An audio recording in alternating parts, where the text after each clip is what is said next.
What's going on, world? Coming at you guys again. We got another quick video. Nolan Wales autopsy results. Let's talk about it. So I've been talking about this for a while. We finally got some evidence back about the autopsy of Nolan Wales. And originally, what I talked about was the fact that I believe that it could have been foul play, or it could have possibly been accidental drowning. But from the information that we've received from the autopsy, it specifically states that there's red discoloration to the back of his head.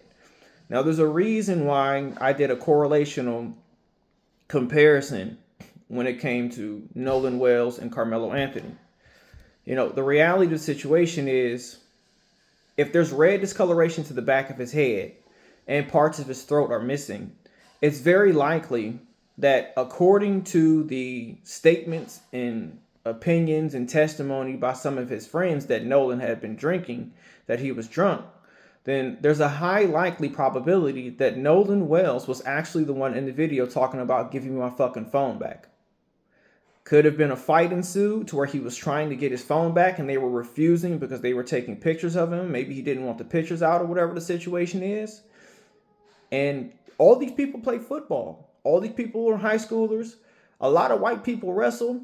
This is a normal thing. A reality of the situation is Nolan Wales could have been trying to get his phone, and one of his friends, I don't know who in particular, could have been trying to keep it from him. They got into an altercation. He could have picked Nolan Wales up and slammed him on his head on the boat. There's your discoloration. Nolan Wales probably still trying to move around, gets behind him, starts choking him out. You guys remember with Daniel Penny, choked that guy out on the subway in New York City?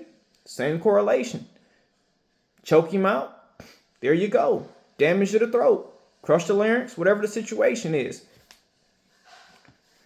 You guys keep talking about this manner as if a fight is just a fight. I keep trying to tell you. Daniel Penny got into a fight with the guy on the subway and choked him out. Killed him. Go ask Rampage Jackson. Ask Rampage Jackson if he, at 18 years old, would have picked somebody up and slammed him down using a power bomb that he was notoriously known for utilizing in the UFC. If he would have did that to somebody on solid ground, whether it was concrete or on the back of a boat, etc., I guarantee you the probability of a person surviving that or having definitive brain damage is significantly high. You guys keep talking about a regular fight with discoloration to the back of his head.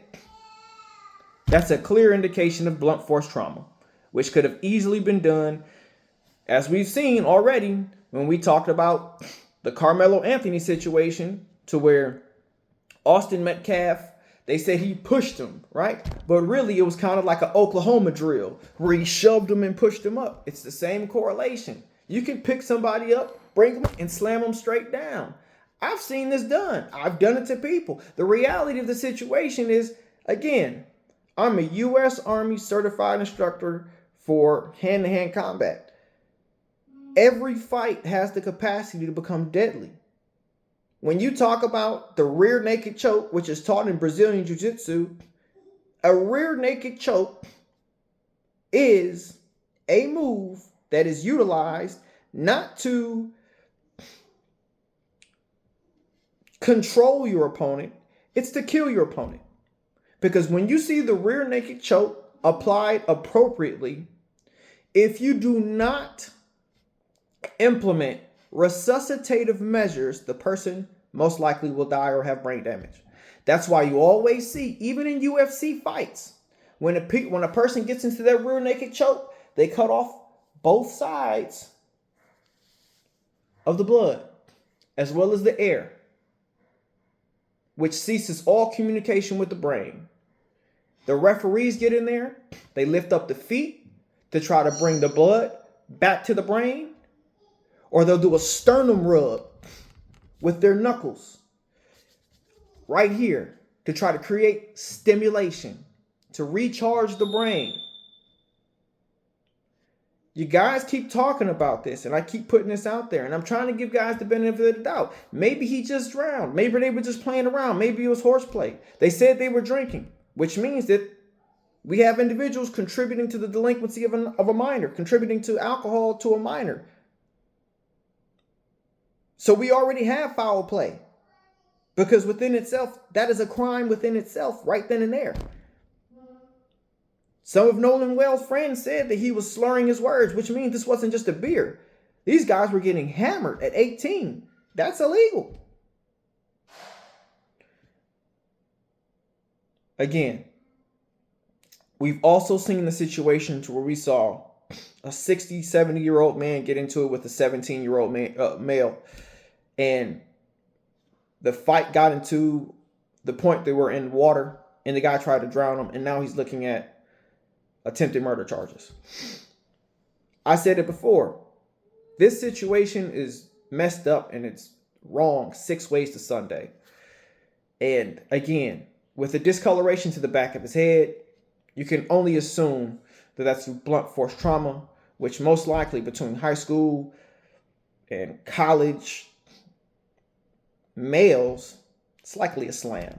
Again, go ask Rampage Jackson if he was 18 years old, if he would have picked somebody up and slammed them down. That's head trauma. Definitive head trauma. I mean, in the medical field, when they teach us about significant injuries or mechanism of injury, which is significant, right, which is life-threatening, it's 6 feet or twice the height. So when you're talking about 2 6-feet people, when you pick him up at 6 feet, you bring him down, that's so much trauma. You guys don't really understand this. I keep trying to educate you, right? You keep giving passes to people whom clearly, again, as we already saw a statement from Austin Metcalf's father when he said specifically, you people don't even know how to fill out jury instructions, about saying that you can't be biased when judging another black person, which I can only interpret that he is saying specifically that you should lie. I mean, I could be wrong. He may not have implied that. But from my interpretation, from what he is saying, is he is saying that people should lie in order to manipulate the criminal justice system, in order to serve on a jury, instead of being honest and truthful. Austin Metcalf's father is white. I mean, he says he's Native American, but I don't see it.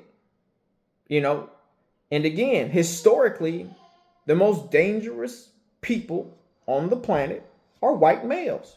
You can't argue with that fact. America is the king of battle. This is a common reality taught, retorted, spoken, and promoted throughout the military. America has been over 250 battles, 250 wars since the inception and foundation of America. Every one of those wars was predominantly fought by white males. White people invade, conquer, and occupy. That's what they do. It's what it is, man. Call a spade a spade. But let's stop giving out passes to people while holding everybody else accountable. This is what's one of the problems that's wrong with the criminal justice system. It's a predatory system. It really is. We look at the matter to where individuals whom have committed some type of action and done some type of crime are held accountable for every little infraction. That's one of the problems with capitalism. Capitalism and communism are very, very similar. Capitalism allows you to try to attain as much wealth and power and prestige as possible, but it's really an illusion.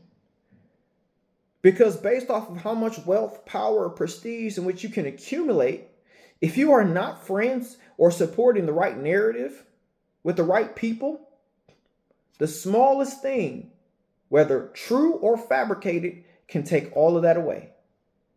Communism Well, you already know you're fucked from the beginning. You know what your limitations are, period. Right? This is why so many more people are coming out talking about some, you sold us an American dream and then you took it away. That's why we see a majority of illegal immigrants coming over here now talking about some, you sold us the illusion of the American dream, but then you took it away. You guys keep talking about you're waiting until Jesus comes back. And I keep trying to tell you, I'm already here.